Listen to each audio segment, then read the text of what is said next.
ક્રાંતિગુરુ શ્યામજી કૃષ્ણ વર્મા કચ્છ યુનિવર્સિટીમાં સરદાર પટેલનો આત્મનિર્ભર ભારત અને ખેડૂતોના અધિકારો માટે રાષ્ટ્રીય સેમિનાર યોજાયો હતો. યુનિવર્સિટીમાં ઇતિહાસ વિભાગ અને અખિલ ભારતીય ઇતિહાસ સંકલન સમિતિ ગુજરાત પ્રાંતના સંયુક્ત ઉપક્રમે આ આયોજન કરાયું હતું. સરદાર વલ્લભભાઈ પટેલનો આત્મનિર્ભર ભારત, સામાજિક ન્યાય, જાતિગત સમાનતા અને ખેડૂતોના અધિકારો માટેનું વિઝન વિષય પર રાષ્ટ્રીય સેમિનાર યોજાયો હતો. આ સેમિનાર રાષ્ટ્રીય ઉચ્ચતર શિક્ષા અભિયાન દ્વારા કમ્પાઉન્ડ 11 ફેકલ્ટી ઇમ્પ્રુવમેન્ટ યોજનાના સહયોગથી યોજવામાં આવ્યો હતો. સેમિનારમાં મુખ્ય મહેમાન અને ઉદ્ઘાટક તરીકે રાજ્ય સરકારના ઉચ્ચ અને ટેકનિકલ શિક્ષણ વિભાગના મંત્રી ત્રિકમભાઈ છાંગા ઉપસ્થિત રહ્યા હતા.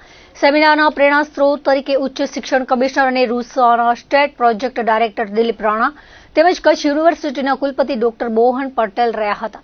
ઉદ્ઘાટન સત્રની શરૂઆતમાં વિભાગની વિદ્યાર્થીનીઓ પ્રિયંકાબાઈ જાડેજા અને ધનલક્ષ્મી ગઢવીએ પ્રાર્થના રજૂ કરી હતી. ત્યારબાદ મહેમાનોએ દીપ પ્રાગટ્ય કરી સેમિનારને ખુલ્લો મૂક્યો હતો. ઇતિહાસ વિભાગના અધ્યક્ષ ડોક્ટર નંદલાલ છાંગાએ મહેમાનોને શાબ્દિક આવકાર આપી સેમિનારનો ઉદ્દેશ્ય સ્પષ્ટ કર્યો હતો. ત્યારબાદ ઉપસ્થિત મહેમાનોનું કચ્છી મડવર્કથી બનેલ મોમેન્ટો, શાલ અને પુસ્તક દ્વારા વિશિષ્ટ સન્માન કરવામાં આવ્યું હતું. સરદાર વલ્લભભાઈ ગ્લોબલ યુનિવર્સિટી અમદાવાદના પ્રોવોસ્ટ પ્રોફેસર ડોક્ટર સુભાષ બ્રહ્મભટ્ટે પોતાના વક્તવ્યમાં સરદાર પટેલનું ભારતની આઝાદીમાં યોગદાનની સાથે ઇતિહાસનું અજ્ઞાત પાનું પોસ્ટમેન સત્યાગ્રહમાં સરદારનું પ્રદાન વિષય પર પ્રકાશ પાડ્યો હતો. ઇતિહાસ વિભાગના અનુસ્નાતક કક્ષાના વિદ્યાર્થીઓના સંશોધનને આધારે તૈયાર થયેલ સ્થાનિક ઇતિહાસ અને ગ્રામીણ સંસ્કૃતિને ઉજાગર કરતા પુસ્તક ભુજ તાલુકાની સાંસ્કૃતિક વિવિધતાનું વિમોચન પણ રાજ્યમંત્રી અને ઉપસ્થિત મહાનુભાવોના હસ્તે કરવામાં આવ્યું હતું.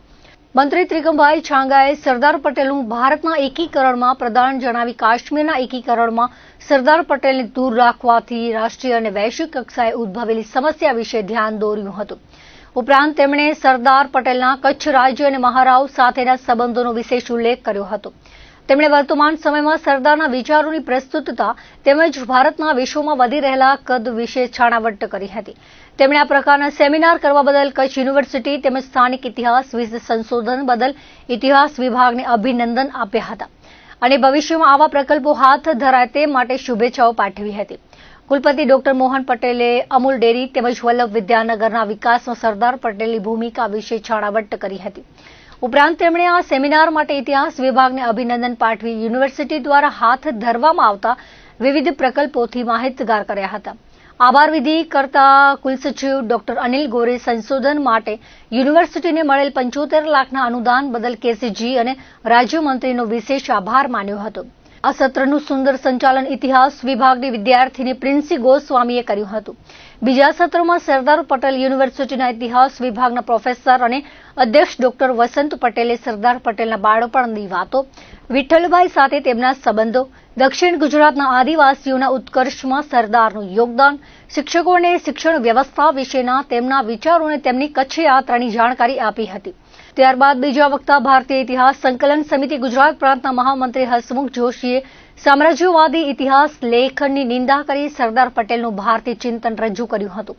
સેમિનારમાં રાજ્યની જુદી જુદી યુનિવર્સિટીઓમાંથી 250 કરતાં વધુ સહભાગીઓએ રજીસ્ટ્રેશન કરાવ્યું હતું. તેમાંથી અંતિમ સત્રમાં 170 કરતાં વધારે શોધાર્થીઓએ પોતાના સંશોધન પેપરો રજૂ કર્યા હતા. સેમિનારના માર્ગદર્શક તરીકે રૂસાના state nodal officer doctor Yogesh Yadav તેમજ યુનિવર્સિટીના કુલસચિવ ડોક્ટર અનિલ ગોર રહ્યા હતા. સેમિનારના સંયોજક તરીકે ઇતિહાસ વિભાગના અધ્યક્ષ ડોક્ટર નંદલાલ છાંગા રહ્યા હતા તેમજ વિભાગના અધ્યાપક ડોક્ટર પવનકુમાર ભાણાણી તેમજ માંડવી કોલેજના અધ્યાપક વિપુલ મિસ્ત્રીએ વ્યવસ્થા સંભાળી હતી. વિભાગના વિદ્યાર્થીઓએ સેમિનાર માટે જહેમત ઉઠાવી હતી. ઇતિહાસ વિભાગ કચ્છ યુનિવર્સિટીના દ્વારા રાષ્ટ્રીય સેમિનાર સરદાર પટેલના વિચારો ઉપર આપણે રાખવામાં આવેલો છે, જેમાં આપણા ઉચ્ચ શિક્ષણ મંત્રી આદરણીય શ્રી ત્રિકમભાઈ છાંગા સાહેબ પણ ઉપસ્થિત રહેવાના છે. રાજસ્થાન અને ગુજરાતના પ્રતિષ્ઠિત ઇતિહાસકારો પણ આમાં પોતાના વ્યાખ્યાન આપવાના છે અને આ પ્રસંગે આપણે ભુજ તાલુકાની અંદર જુદા જુદા ગામડાઓના પાંખિયાઓ એટલે પોખિયાઓ જે કહેવાય એમના વિશેનો ઇતિહાસ પણ આપવાના છીએ. તો સાથે સાથે દરેક ગામનો ઐતિહાસિક મહત્વ વિશે પણ આપણે પુસ્તક જે વિદ્યાર્થીઓ દ્વારા તૈયાર કરવામાં આવ્યું છે એનું પણ લોકાર્પણ કરવા જઈ રહ્યા છીએ. આ પુસ્તક એક એવું પુસ્તક છે કે જેમાં આપણા ભુજ તાલુકાના વિવિધ ગામો એનો પોતાનો જે ઇતિહાસ છે ઇતિહાસ લોકો સમક્ષ આવે.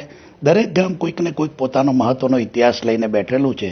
એ ઇતિહાસને ઉજાગર કરવા માટેનો આ જે પુસ્તક જે છે એ આજે લોકાર્પણ થશે અને ખૂબ આનંદ છે કે પ્રથમ વખત યુનિવર્સિટીની અંદર આપણા ઉચ્ચ શિક્ષણ મંત્રી શ્રી તિકમભાઈ છાંગા સાહેબ પણ આ પ્રસંગે ખાસ ઉપસ્થિત રહ્યા છે.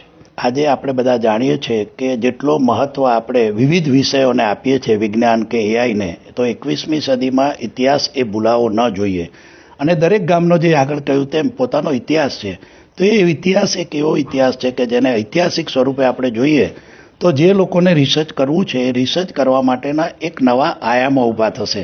જે રીતે ભુજ તાલુકાના ગામોનો અભ્યાસ કર્યો છે એ જ રીતે કચ્છના દરેક ગામનો પોતાનો ઇતિહાસ છે. રાપર હોય, ભચાઉ હોય, અથવા તો એમ કહીએ કે લખપત હોય કે નલિયા હોય, એ રીતે દરેક ગામના ઇતિહાસને અમે બહાર લાવવાનો પણ આ એક પુસ્તક દ્વારા પ્રયાસ કરી રહ્યા છીએ કે જેના કારણે જે તે પ્રદેશમાં રહેતા દરેક ગામના લોકો પણ જે ઇતિહાસથી અજાણ હોય એ ઇતિહાસને પણ પોતે જાણી શકે.